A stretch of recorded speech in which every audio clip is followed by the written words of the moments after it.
আগামী 19 সেপ্টেম্বর থেকে শুরু হতে চলেছে ত্রয়োদশ বিধানসভার অষ্টম অধিবেশন, যা কিনা চলবে আগামী 23 সেপ্টেম্বর পর্যন্ত। জানা গেছে ক্ষেত্রে সোমবার বিধানসভা অধিবেশনকে সামনে রেখে বিধানসভার কনফারেন্স হলে অনুষ্ঠিত হল বিএসসি বৈঠক। তবে জানা গেছে 4টি বিল এই দুদিনের অধিবেশনে আনা হবে। এছাড়াও থাকবে প্রশ্ন উত্তর পর্ব, পাশাপাশি বেশ কয়েকটি বেসরকারি প্রস্তাব। আজকে বিএসসি বৈঠকে উপস্থিত ছিলেন দপ্তরের মন্ত্রীরা, ছিলেন এদিন রতনলাল নাথ। কি বললেন এদিন তিনি, শুনুন। রুলস রয়েছে, সেই রুলস অনুযায়ী ডেপুটি স্পিকার এটা ডিসাইড করে। আজকে সেই অনুযায়ী বিএসসি রিপোর্ট আজকে এখানে প্লেস হয়েছে। ডেপুটি স্পিকার চেয়ারম্যানশিপে সব মেম্বার উপস্থিত ছিলেন। বিজেপি দলের যারা প্রতিনিধি তারা উপস্থিত ছিলেন, তীব্রমতা দলের যে প্রতিনিধি উনি উপস্থিত ছিলেন, কংগ্রেসের প্রতিনিধি উপস্থিত ছিলেন, সিপিএম দলের প্রতিনিধি উপস্থিত ছিলেন। যদিও জিতেন বাবু অপোজিশন লিডার কোন জরুরি কাজে বোধহয় বাইরে আছে, সেজন্য উনি আসতে পারেনি। ওনার পরিবর্তে একজনকে পাঠিয়েছে, অথরাইজ করে পাঠিয়েছে। যদিও অথরাইজেশন সিস্টেম নেই, কিন্তু ডেমোক্রেসির স্বার্থে আমরা এটা গ্রহণ করি। আমরা সবাই মিলে বিধানসভা আলোচনা করতে চাই। তো আজকে আলোচনা হয়েছে, অধিবেশন বসবে 19 শুরু হবে এবং 23 তারিখ শেষ হবে। কেন 23 তারিখ শেষ হবে? 19 আর 22 প্রোগ্রাম। এর মধ্যে প্রধানমন্ত্রী আসছে ত্রিপুরাতে, প্রায় কনফার্ম। কোন অগুপ্ত কারণ যদি থাকে, অন্য কোন কারণ আই ডোন্ট নো, কিন্তু প্রধানমন্ত্রী আসছেন সরকারি অনুষ্ঠানে। যেহেতু উনি আসছেন, 22 তারিখ আমরা হাউসটা রাখছি না। আমরা বিএসসিতে আলোচনা করেছি 22 তারিখের যে বিজনেসগুলি আছে,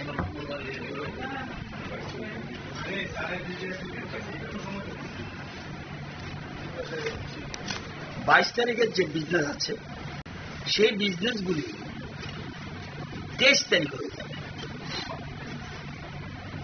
স্বরাষ্ট্র দপ্তর যা যা আছে সবগুলি 23 হবে। অর্থাৎ 22-এর যা শিডিউল যা আছে, যদিও বিধানসভা বসছে না, কিন্তু 22-এর শিডিউলটা আমরা 23-এ শিফট করে নিচ্ছি আমাদের বিএসসি মতামত নিয়ে। সেটা বিএসসি রিপোর্ট প্লেস হবে অ্যাসেম্বলিতে।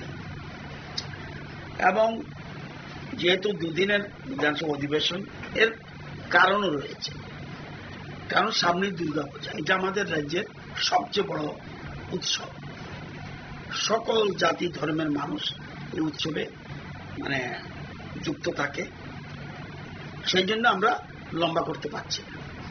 নেক্সট অধিবেশন যখন হবে, এটা যেন ম্যানেজ হয়, সেগুলো আমরা চিন্তা ভাবনা করে আলোচনা করেছি।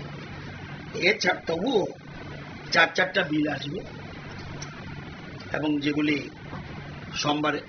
শুক্রবারে প্লেস হবে, এবং নেক্সট ডে যেটা হাউস হবে সেদিন আলোচনা হবে। যেমন Tripura state goods and service tax, যেটা আমরা জিএসটি বলি, এটা একটা অ্যামেন্ডমেন্ট আছে, সেটা হবে। একটা নতুন ত্রিপুরা জনবিশ্বাস অ্যামেন্ডমেন্ট প্রভিশনস বিল, এটা এখানে প্লেস হবে। আরেকটা হলো দি ফ্যাক্টরিজ বিল 2025, amendment bill, second amendment bill, এটা আসবে। আরেকটা হবে Tripura shops and establishment, 7th amendment bill. এই 4টা বিল প্লেস হবে মানডে আর শুক্রবারে। আর শুক্রবারে এছাড়াও রয়েছে প্রাইভেট মেম্বার্স রেজুলেশন। ব্যালটিং এ 3জন টিকেছে। এর মধ্যে একজন হলো দীপক মজুমদার, মাননীয় সদস্য, উনি একটা প্রাইভেট মেম্বার রেজুলেশন আনবেন। আরেকটা আনবেন রামপদ জমাতিয়া, উনিও ব্যালটিং এ টিকেছে, উনি একটা বেসরকারি প্রস্তাব আনবেন। আরেকজন আছে আমাদের সিপিএম দলের প্রতিনিধি, উনি একটা পেয়েছে, ওনারটাও। আর এই 3টে আলোচনা হবে শুক্রবারে প্রথম দিনে কোশ্চেন থাকবে, এবং যা বিল আসবে সব প্লেস হবে, এবং যদি কিছু লিঙ্ক থাকে সেগুলিও হবে। এবং সেকেন্ড আওয়ারে পুরো প্রাইভেট মেম্বার রেজলিউশন নিয়ে আলোচনা হবে এবং নেক্সট ডে যেদিন হবে 23rd 22 পরবর্তী 23 তারিখ সেদিন এই বিলগুলি নিয়ে ডিসকাশন হবে যদি কেউ করতে চায়। এছাড়া কোশ্চেন আওয়ার থাকবে, অন্যান্য বিষয় থাকলে যেগুলি আছে লিঙ্কে এগুলি থাকবে। এই হলো সংক্ষিপ্তভাবে বিএসসির যে আলোচনা হয়েছে, এই বিষয়ে আলোচনা হয়েছে। অর্থাৎ বৈঠক শেষে সমস্ত বিষয় জানালেন সাংবাদিকদের পরিষদীয় দলনেতা অর্থমন্ত্রী রতনলাল নাথ। এবং আজকে বিএসসি বৈঠক অনুষ্ঠিত হয়েছে যেখানে শাসক বিরোধী উভয় দলের প্রতিনিধিরা অংশগ্রহণ করেছেন। যেহেতু আগামী 19 সেপ্টেম্বর থেকে এই বিধানসভা অধিবেশন শুরু হতে চলেছে, তাই সমস্ত বিষয় এবং 4টি বিল নিয়ে কিন্তু আজ আলোচনা হয়েছে। নিয়ে নিচ্ছে ছোট্ট একটি বিজ্ঞাপন বিরতির সঙ্গে থাকুন।